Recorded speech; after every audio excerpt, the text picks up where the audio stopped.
So we're going to look at LO3 today, which is looking or understanding at the principles of oral and non-verbal communication. This is an important area because sometimes it's not what you say, it's what the impression you're giving that makes a difference when you're communicating with somebody.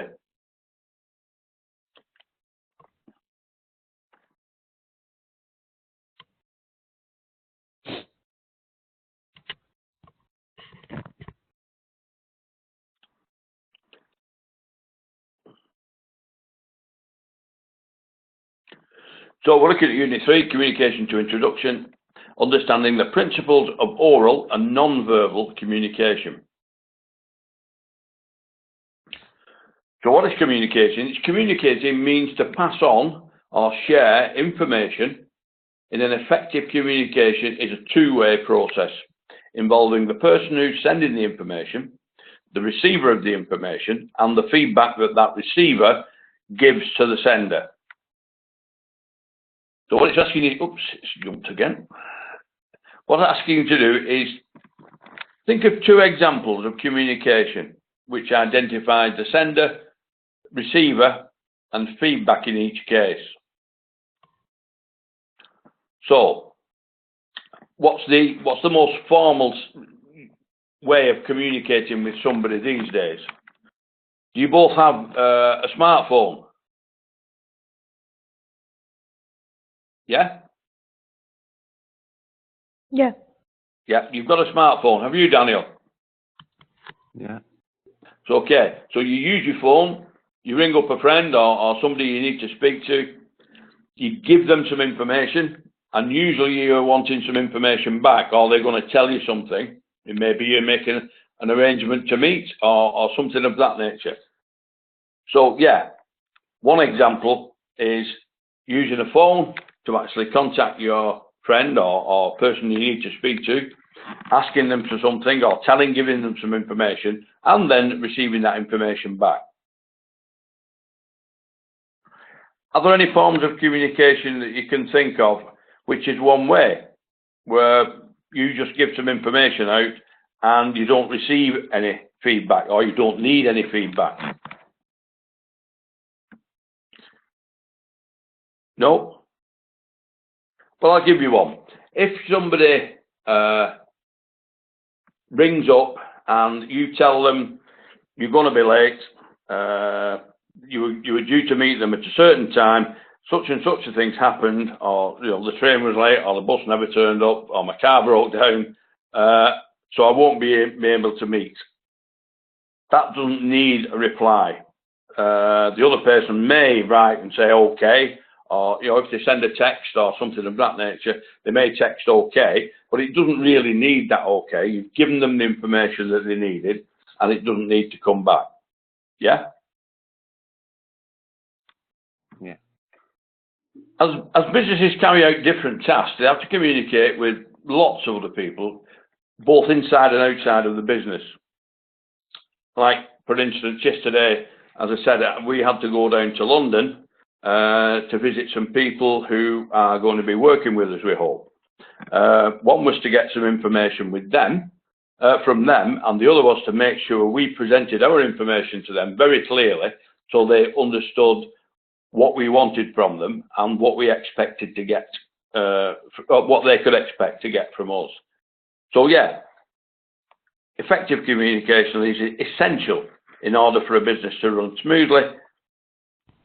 So yeah, you've got somebody on a laptop. They've also got headphone in. In my case, I'm speaking to you now. I don't need a headphone in because I've got a mic that picks up straight off my laptop. And of course, the speaker is built into my laptop as well, so I can actually converse. We can actually, if you put the camera on and I put my camera on, we can see each other as well. Sometimes you have face-to-face meeting. That one, again, is done at distance. You're not actually on face-to-face, unless you can see each other on the screen, Skype or something similar. This is a face-to-face meeting inside a room where everybody is present, so you can talk to each other. Now this is where non-verbal communication becomes very important. One of the facts, when you give information to somebody, if you are not telling the truth, or you don't want them to know something that it's important that they don't know that something, then you sometimes give that away by your body movements, the way you actually speak to them, the way you move your head. All those things give that person an impression of whether you're actually saying what you're saying or do you mean something different. Yeah. So that's a meeting where the 2 or 3 people will be speaking together. This one is in a restaurant and it's showing people obviously eating and a waiter. So they're conversing with a waiter. So they may be asking him for something. He's responding verbally, yeah, to tell them, yeah, it'll be in a minute, or your food's on its way, or whatever. Again, this one is walking into a shop or a cafe, I can't tell which it is, maybe asking for something they want to buy. Somebody else is there as well, may join into the conversation. But again, it's a face-to-face operation where the other people can see you totally, and they can see the way you react, whether you use your hands when you speak, or whether you just give them an answer, whether you're smiling or whether you're not smiling. And again, straightforward phone. On a phone, you can more or less say anything, just like a text. You could say text, yeah, I'm on my way now, when you can still be sat at home because you haven't set out. Yeah? Have you ever done that? Hello? Yeah. Have you ever done that when somebody's phoned you up and you've forgotten something and you've gone, oh yeah, I'm about to leave now, or something of that nature, when you've forgotten all about it. So yeah, that is when you're communicating with somebody and they can't see you, you can't see them, and you don't actually know where they are at the time either. Oops. Formal and informal communication depends on the relationship between the people who are communicating and the reason for the communication. I mean, obviously, you will speak differently to, say, your family or close friends, as you will to somebody who you have a working relationship with, or maybe if you go into work, it may be a manager or one of your bosses that you speak to. The relationship between you will make the communication change. So formal communications are normally used for important, serious matters when a record of the communication needs to be kept. So this is showing, again, a face-to-face communication. It could be just a one-to-one meeting where you need to keep a record. As an example, one organisation I worked for, I was managing about 14 people. Every other week, I used to have a 1-hour meeting with them, and we'd have to record what was said and what I'd asked them they needed to do over the next couple of weeks or so, and that would be recorded for both of us, so that the person I was speaking to knew what they had to do, and they knew what the instructions were, if you like, and I knew what I could expect of them within the next couple of weeks. So yeah, that's a formal communication. Informal communications tend to be used between people who know each other well and communicate regularly. This is family, again, like I said, family and friends. It could be on your laptop, it could be on your phone, it could be face to face. Yeah, if you go home in the evening, if you live at home, you may speak to parents, that sort of thing. Oops, jump up. I think that's jumped on, hasn't it? No, it hasn't. That's all right. Again, business communications can be internal within the organisation itself. So those will be things like team meetings, memos, actually, and team briefings, where they will happen inside the company. Other communications, business ones, will be external, similar to the ones we had yesterday when we went to London to have 3 separate meetings with 3 groups of people who virtually had to give information to us, and we had to give information to them. So that was, again, a formal communication. But the middle meeting we had were with 2 people that we knew. We'd already met before. So we took the meeting in a coffee house. So we went and had a little bit of lunch, a cup of coffee, and we had the meeting inside the coffee shop, because it was less formal. It was between, yes, business partners, but it was also between friends as well. So that's the difference between internal and external communications. Some internal communications will be quite formal. So external communications can be with just as formal, but they can also be informal if the people you're meeting you're already aware of and you've met before and have a working relationship with them.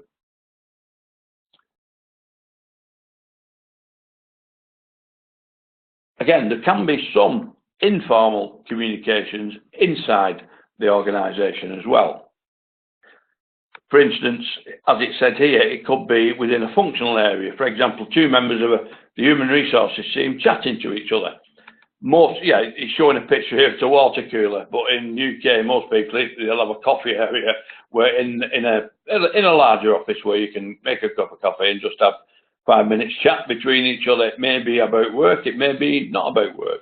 It may be about just personal friendships you've got between you inside the organisation. Other ones, communications between the different functions of the organisation. For example, on this example, it's showing a finance department instructing the marketing team, basically telling them how much they've got to spend or what the budget is for the campaign. So when you look at this again afterwards, there's 1 or 2 questions at the bottom here. Think of 2 more examples of communications within and between the functional areas in a business. So you can have a think about those when you look at this afterwards.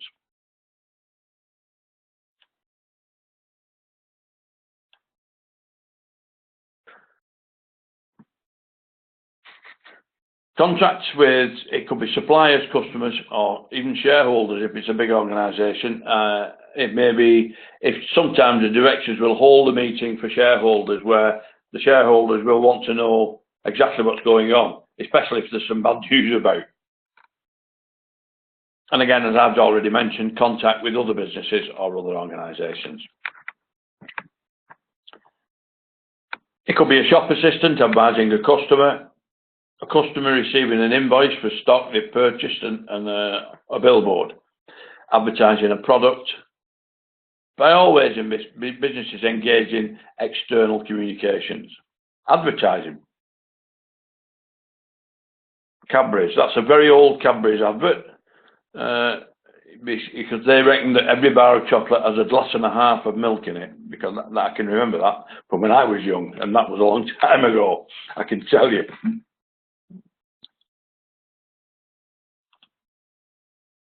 So, methods of communication. The 4 main methods used in business today are video, written, verbal, that's an old form, and visual. So, video link may be between companies which work internationally and may have, instead of these days people travelling by or flying for hours to have a meeting, they'll have a video conference where several people from all over the world will actually meet and have a video discussion on a platform similar to this one that we're using now. Internal notes, staff meetings at 11. These days, that actually wouldn't be a written one. In a normal office these days, how do you think that staff would be notified they had a meeting at 11? What method of communication do you think would be used nowadays? Anybody?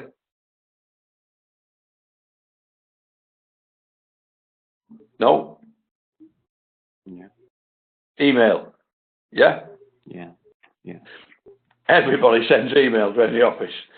Meeting at 11 o'clock, everybody picks it up because you ask them to respond. Get on an email, you can ask for a response, can't you? You can get an email, and basically it lets you know there's a meeting at 11 o'clock, and you can respond saying, yeah, okay, I'll be there.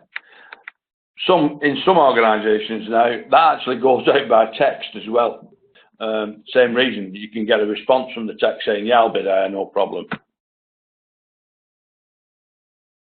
Internal meetings may be for a specific reason, where somebody will be giving a presentation.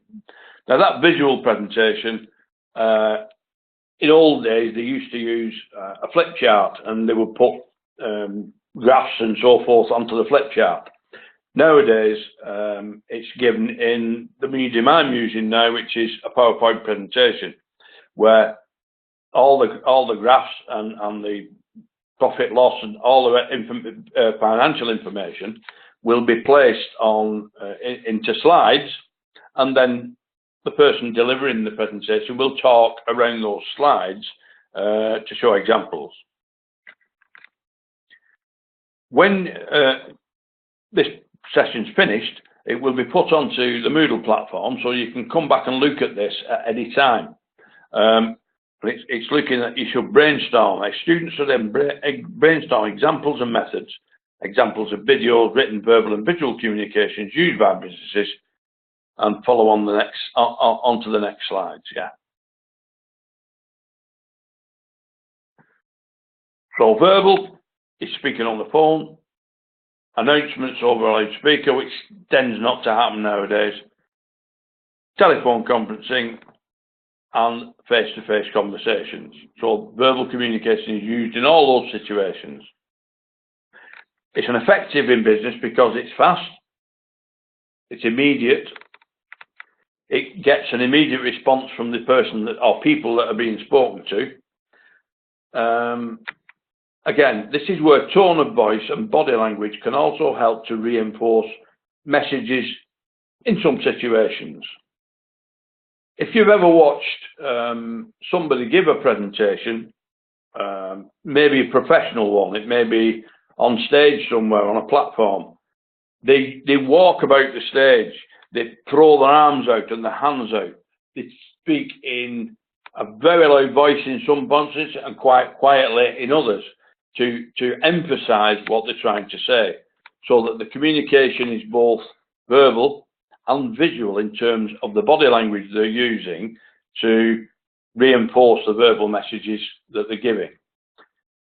Quite often you can watch somebody, or I have watched somebody, telling me the problems they've got, and I can tell by the face and the way they're stood that it's not really what they're trying to tell me. They've got a complaint, but that's not what it is. What they're actually saying doesn't match up with what their body language is telling me. One of the most important traits of a manager is you've got to learn to be able to manage people and work with them and understand them, and understand that people don't always tell the truth. They don't always say exactly what they want to say. Sometimes it can be they don't like to be confrontational, they don't like to cause argument, and they'll back off saying what they really want to say. Now, if you're managing somebody and they've got a problem and it's part of your team, it's very important that you get to the bottom of the problem and sort it out with them. So sometimes that can be difficult. Verbal communications are not usually recorded, although I can give you an instance where they are. One of the ways that students can be assessed is in what's called a professional discussion. This is where, and it can be recorded, the assessor interviews the candidate or the person working towards the award, and they will record that interview and use that as their evidence, the student's evidence for the award they're actually trying to do. So that's one example of where it can be recorded, but it isn't usually recorded.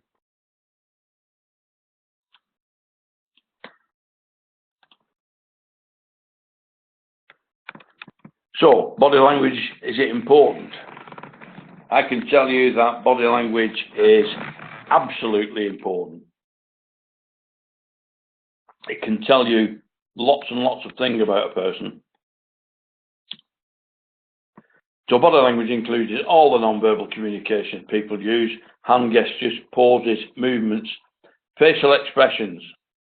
Sometimes they're not intentional. The person that is moving, making these movements of body, they're not doing it intentionally. And this is why it's important to a manager, because if they're not doing it intentionally, they'll do it in what's called subconsciously. In other words, what the real feeling is coming out in the movement rather than what they're actually saying. Do you understand me? Yeah? Yeah. Yeah. Yeah. And this happens a lot. As a manager, if you can learn to read that, you're doing extremely well. So look at each person below, and what can you tell about their mood from the frame of mind, from the body language? Choose a word that fits and describes how each person's feeling. So this one, the first one, what do you think she's feeling? She looks a bit confused, a little unsure about certain things. Yeah, nervous. Yeah. Yeah. Mm-hmm. Second one, the guy with his headphone in. Confident. Yes, confident is the word I would have used as well. He's entirely in control. He knows what he's doing. He's using hand movements to draw you in. Yeah. Mm-hmm. The third lady here, what do you think she's doing? Mm-hmm. Would you say she looked very pleased about something? Yeah, really pleased. Perhaps she's just Giving got some positive vibes. a what? Sorry. Positive vibes, like one could just go to her and talk about a certain thing. Yeah. Really welcoming. Yeah. But this guy here. Looks a bit angry. Yeah, angry. He's not pleased about something, is he? He's got his arms folded, closing everybody else off. When you fold your arms in front of somebody like that, and again, you may not realise you're doing it. What you're saying is, this is a barrier I'm putting up in front of me. I don't want you to come any nearer. Yeah? Yeah. That's what folding your arms actually means. And the last one, what would you say about the last one? Confused or upset about something? Yeah, she looks really confused, doesn't she? The first one here, she looks more apprehensive, a bit uncertain rather than confused. She looks absolutely confused. She looks in control. She's saying, what? I don't understand you. So yeah, the actual body language is paramount in learning how to understand people. One of the most important traits as a manager is learning how to manage people. And that is not just telling them what they've got to do. That is understanding that person and getting, as a manager, the best out of that part of your team. And that's why it's important that you need to understand where they're coming from.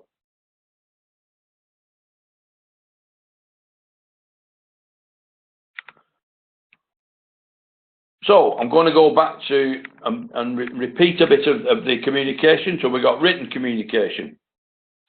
Used in business included emails, email attachments, financial documents, invoices, maybe financial records, minutes taken in meetings. What I tend to do is, if I pull a meeting of all our assessors at the college, we have that meeting and I have minutes taken of who said what and when and why, and then everybody that was at the meeting is sent a copy of those minutes after the meeting's been completed, so they can reflect on what we've actually said and discussed and agreed on. Catalogues and brochures. Most colleges, most companies will have some form of catalogue or brochure. that it may be hard copy that they hand out. These days, a lot of it goes straight onto the internet on their net site, so that people can go into the site and look through the college brochures and catalogues or company catalogues to see what they've got on offer. Faxes, still used, but not as often today. Reports, yes. Lots of reports go by email now as an attachment. Notices and memos, yes, those are written, but again, not as many today. And letters today still get delivered, but a lot of it is junk mail that comes through your letterbox, advertising that has not been solicited by you, it just comes through the door. Other records, if you've taken out insurance of some nature, the insurance policy will be sent to you by letter so that you've got a full copy of that. Although today, again, things are changing. Those can be attached to an email, and if you've got a printer, you can print those out yourself, and it saves delivering it by hand. Yeah. How much, question for you, Daniel. How much written communication is done in business in your country now? Yeah. Is there a lot still written, or is most of it becoming electronic now? Yes. Yes. Okay, we move on from there.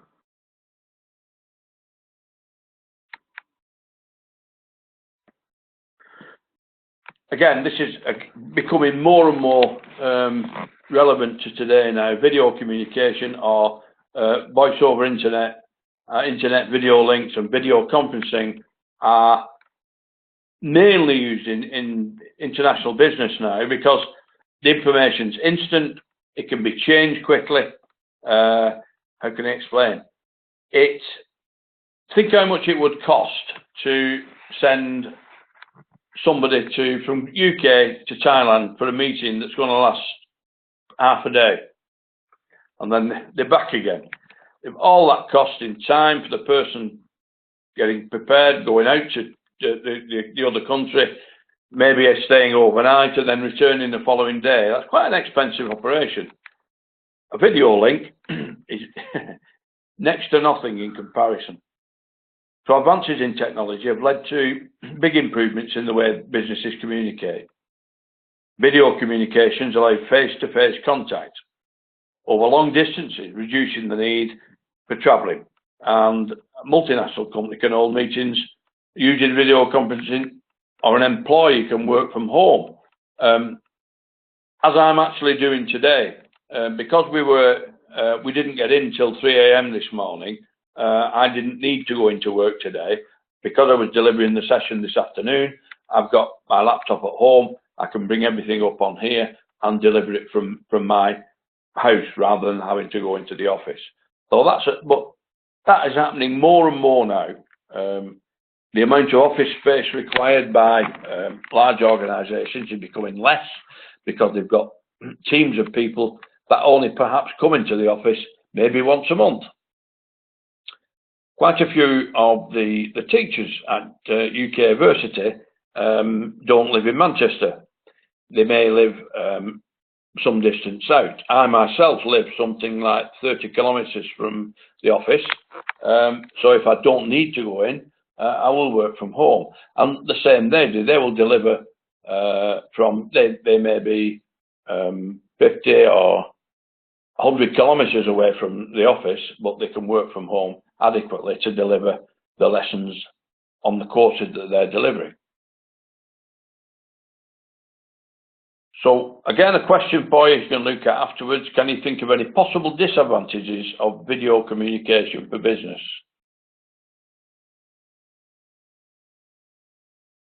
Can you think of any?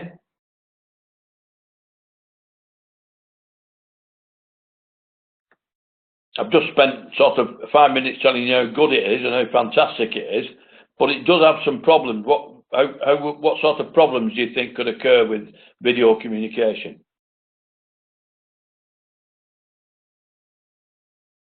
Anybody?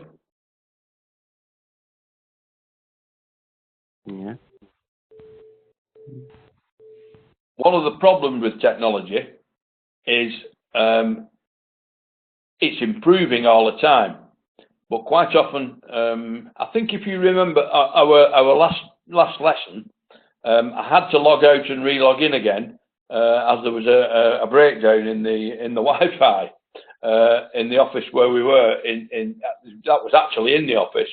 The Wi-Fi communication there was an issue with it on that particular day, and I think it was about 15 minutes before we got to start up properly.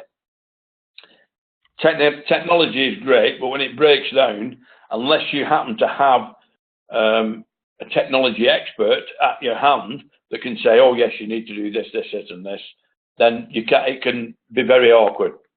Yeah? So that's one of the main disadvantages of modern technology. It can usually be resolved, but it's there though.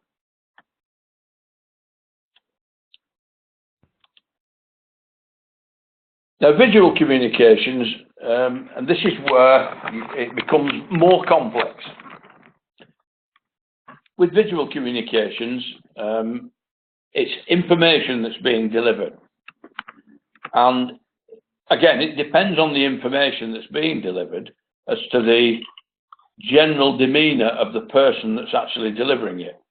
If you look at a picture on here, that the young lady with the chart looks quite pleased. What she's actually delivering is probably good news for everybody, so she's happy to deliver it. Most of the graphs are going upwards except one. That's that one there. So yeah, graphs and charts, production drawings, on-screen graphics, posters and advertisements, catalogues and brochures. All those are visual communications. Anything of that nature, again, it depends on the information being given as to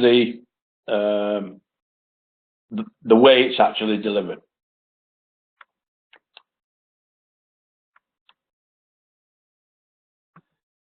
So, not only is what you say and how you say it and what you present yourself as important, also important is choosing the right information or the right method of communication.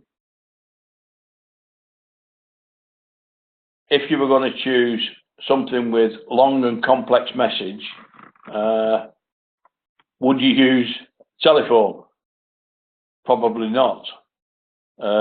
You would need something where what had been said could be recorded for people to go back into it again. Again, this presentation I'm giving now is a good example because you can't possibly remember all of what I've got in front of me here. That is why this session is recorded and made available to you on the Moodle platform once it's finished. So you can run through and have a look at the different bits again as you start to put your assignment together. Feedback is a response to the communication needed. Does it need to be immediate? So, again, in written communication, once you start to send me some work in that I can look at, I will give you feedback on that, but it doesn't have to be instant. You will send the work in to me, I will have a look at the work over a period of time, I will put my comments onto that work and then send them back to you. So, yeah.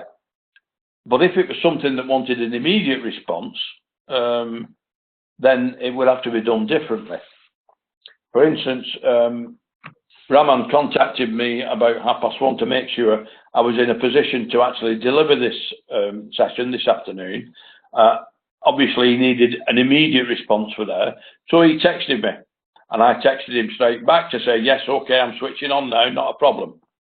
He knows then immediately that I will be available and I will be on the session this afternoon, and he doesn't have to step in. Urgency. How quickly does the message need to be sent, and what's the fastest method? So in that case, he's chosen text. Will the communication be important, and will a record need to be kept? Well, in the instance I've just given you, it was important but we don't need to keep a record. He just needs to know that I will be presenting the presentation. Who is it? Is it internal or external? In this case, as I've described, it was internal, wasn't it? Technology. Does the recipient need to have the necessary means to communication? Well, again, in this example I'm giving you of our today's session, it's important that you've got the equipment to be able to see and hear me during the presentation. If you put your, actually, if I put my camera on, I'll just check on there whether I've got it on or not. No, not on that one.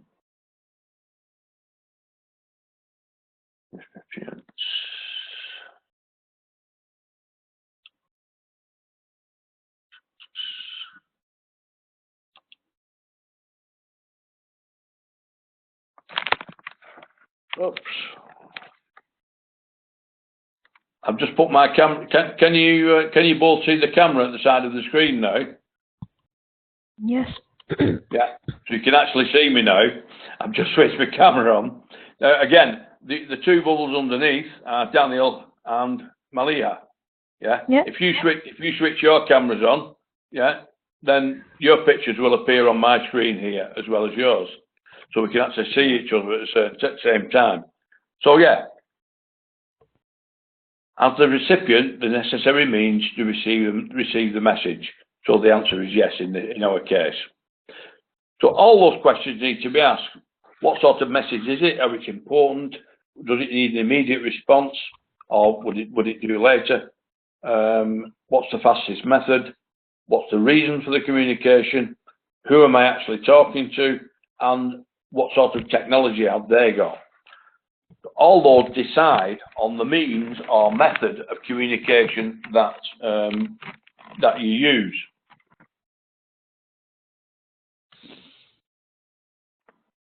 Yep.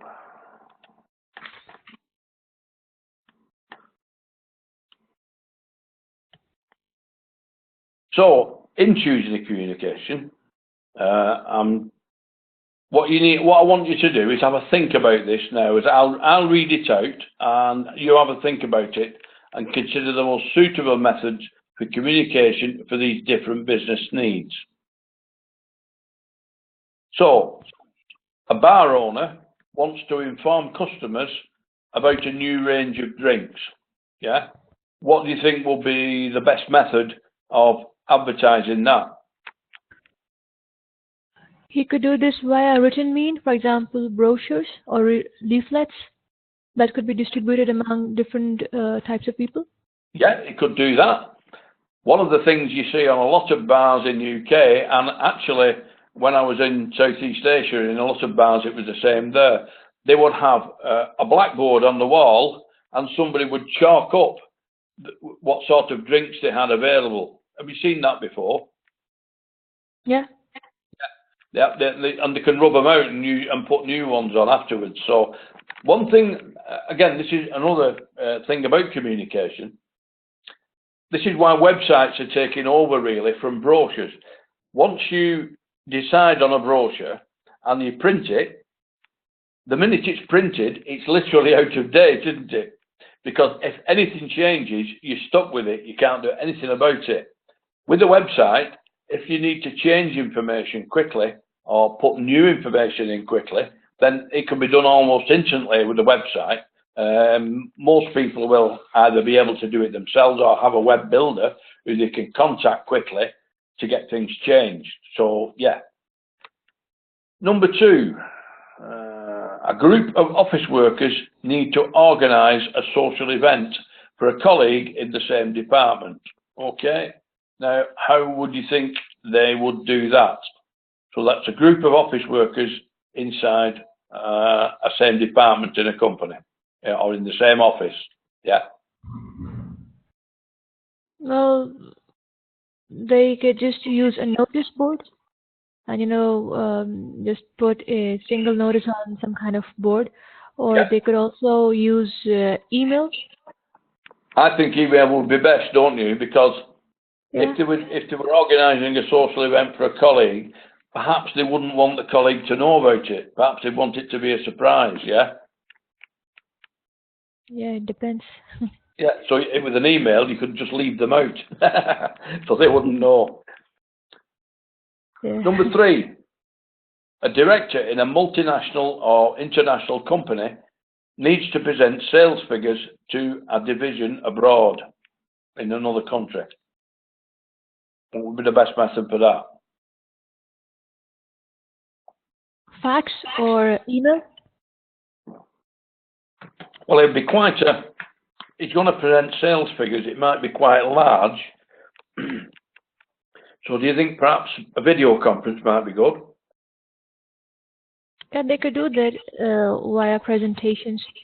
Yeah, you could do it actually on the video, couldn't you, with a video link? Yep. Or Skype, or one of the other voiceover methods that are available today. There are quite a lot now. Mm-hmm. A manager requires or plans to sack or fire a member of staff due to repeated lateness. How would you think he would do that? A simple letter. A letter? Yeah. Well, Or an yeah, email he may notify them by formal letter, but what do you think they would do first?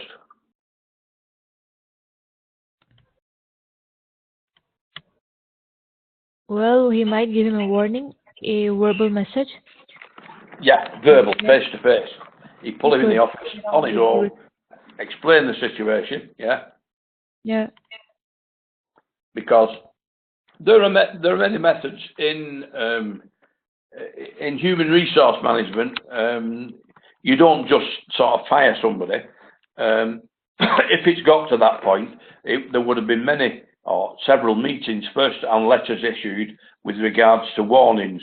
But once it gets to that position, usually the manager will present them with the notice, the formal notice in writing, but do it in a face-to-face situation. It's not a nice situation to do. I've had to do it, unfortunately, and a few times as a manager. But you know, people can only be given so much leeway. Okay, a supermarket team leader needs to call a member of staff to the tills immediately. How would you think they would do that? Audio call or a simple text message? No, the supermarket team leader needs to get somebody or a staff member to man one of the tills because somebody, you know, one of the tills is getting very crowded. How would you think they do that? A quick audio call or a simple text message? Yeah, audio call. They usually send it over a tannoy, don't they?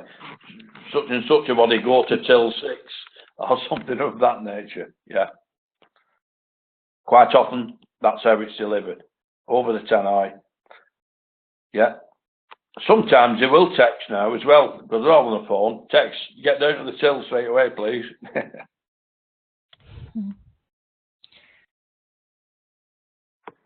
Okay. I've got some questions for you. Why is effective communication essential in business? It's important to pass on certain information. Yeah. To keep the business running smoothly, yeah? Subject. Yeah. Give a couple of examples of formal communication. Letter, a formal letter. Yeah. An email. Email could be formal, yeah, inside a company, yeah. Yeah. Another couple of examples of informal communication. Informal communication could be a simple text message. Yeah. About what? Sorry? About what? Something between friends? Yeah, it could be one of those. Yeah, that's an informal communication, just between friends. So what are the advantages of video conferencing? Can you come in on that, Daniel? Yeah. So what advantage does video conferencing have They can respond it directly, and yeah. They can what? Sorry. They can respond directly. Yeah. Yeah, yeah. Yeah, and they can check their body language as well. Yeah, they can see them. Yeah, exactly. Yeah. So, suggest 2 reasons business might need to communicate within a functional area.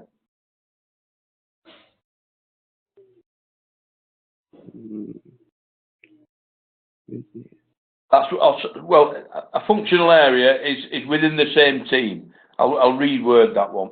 Yeah, within the same team.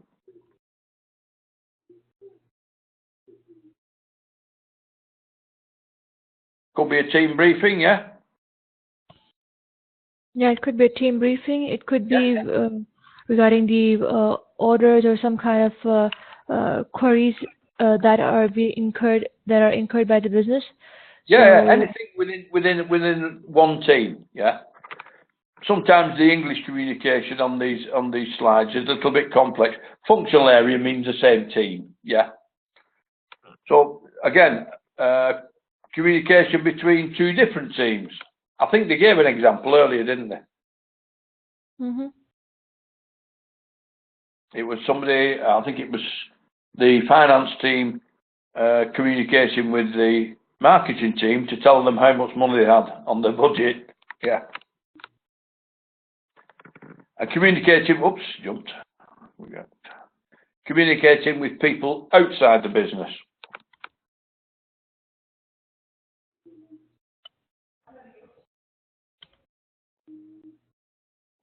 Anybody? yeah, it could be done when, we need to, or the businesses need to advertise their business. Yes, exactly. Yeah. Or introduce new products, or introduce new technology. They could do that for that purpose. Exactly. Maybe also when they need to communicate with their customers or their new customers or former customers, so that they can keep in contact with them and retain their clientele. Any form of communication where they've got to deal with people of any type that are outside the business. Yeah, it could be suppliers too, other than customers. Yeah. Just it could be to a supplier. It could be to financial banks. Yeah, it could be to the bank or anything of that nature. Yeah, insurance company, etc. So just to recap, we've got examples of written communication: email, internet websites, letters, proposals, telegrams, faxes, postcards, and contracts. All of those actually can be visual as well, yeah, but they're written communications.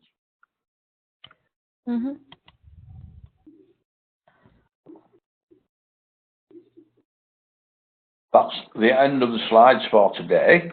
Now, the unit, I'm going to bring that up. I'm going to bring that one.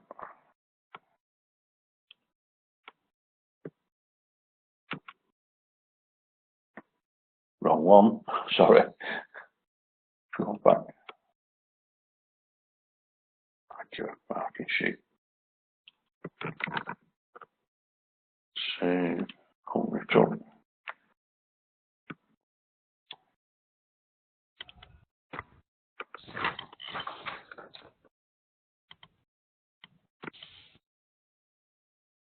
So this is the sheet that I will use when I make an assessment of any work that you send in to me. So on LO1, sorry? I have a question regarding assignment learning outcome. Oh, yeah. Yeah, when we look at the assignment brief, specifically the scenario task 1 of 3, it says that the delivery and submission has to be in form of newsletter, either printed version or email version. So since we are using Microsoft Word, could we Yeah. like just use one of the templates for the newsletter? I mean, what I'm asking is that do we need to include pictures, varied sized fonts too, or just simple words? What you can use in your Word document, you can put an attachment in there or an appendices that gives an example of what you're trying to show. Yeah. Mm-hmm. It cuts down the amount of writing you've got to. If you've got to explain something fully, it can be quite long in the way you've written it. But if you've got a copy of whatever it is, a document of some sort, and you've put that in, then you can just explain around it and point out the facts that are on it. That is probably the best way of actually delivering that information. Is to write something about it, but if you've got some examples to show, fine, add those into the as attachments or as appendices to your piece. That's fine. Does that answer your question? Yeah, pretty much. Good. Any more? One more. Today's session included learning outcome of 3 and 4, but what we did is just learning outcome 3. So will there be another session for the learning outcome 4 and 5, of course? Understand how the barriers to communication and how they are overcome. Yeah, that will be on the next session. Yeah. Today was understanding the principles of oral and non-verbal communication. To explain and communicate effectively face to face, explain how body language and physical appearance can help or hinder communications. So a lot of the slides we've gone through on there went through that process, didn't they? Okay. Yeah. Now, on any of these, as I said, this session has been recorded and it will go onto our Moodle platform directly. Anytime you want, you can run back and have a look through those slides and the information that was on them to just refresh your memory if you need any assistance with that. Okay? Yes. At any time as well, apart from this, you can email learnerwork at UK Versity, and if you email that, that will be directed to the actual tutor, who will then give you a response by email. By email, or sometimes I've actually answered questions by text if the students just wanted a quick. I've got to 3.1. I'm not sure what 3.1 means. Can you just explain it a bit further? And then I've actually gone into that and done that in a couple of seconds or with a couple of sentences on a text. So it's either method of communication is suitable. It depends on which you want to use. Okay. All right. So email or text anytime you need any assistance or any support. Are you okay with that, Daniel? Yes. Yeah, good. So you can, if you've got something specific that you've not quite understood or feel you need some assistance with, by all means, either text or email me, and I will pick it up from there. Okay. So we've got up to now. We've covered LO1 and 2, yeah, and today we've covered 3. We've only 2 more to do on this one, and they're only, oh no, that's a 3 one. There are only 2 assessment criteria on this one and 3 on Unit 5. When you're following through on your assignment, as I said to, I think I said to you last week as well, you don't have to wait until you've got it all complete. If you've already done the work for LO1, for instance, or LO1 or even part of LO2, by all means send it in. Let me have a look at it. Sometimes it's better to do it that way because I can give you a formative assessment, and some of the comments that I may put on may be pertaining to actually the ones you're going to do later as well.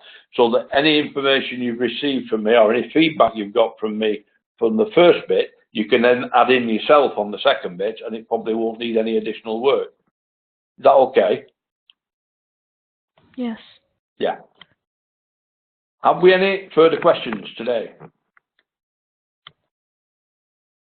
No, I'm all good. Oh, good. Great. Well, say, as soon as you're ready, send me some work in and I will start working through there with you. Believe me, it works fairly quickly. Once you've sent your first bit in and we've done the first feedback, it then starts, it gets a lot quicker. Okay then? Okay. Right, well, thank you for your attendance this afternoon. I'm going to close the meeting now, and again, you can follow up with any questions you like through any medium that you feel best with. Okay then? I'll speak to you all next week. Bye now. Bye bye. Thank you.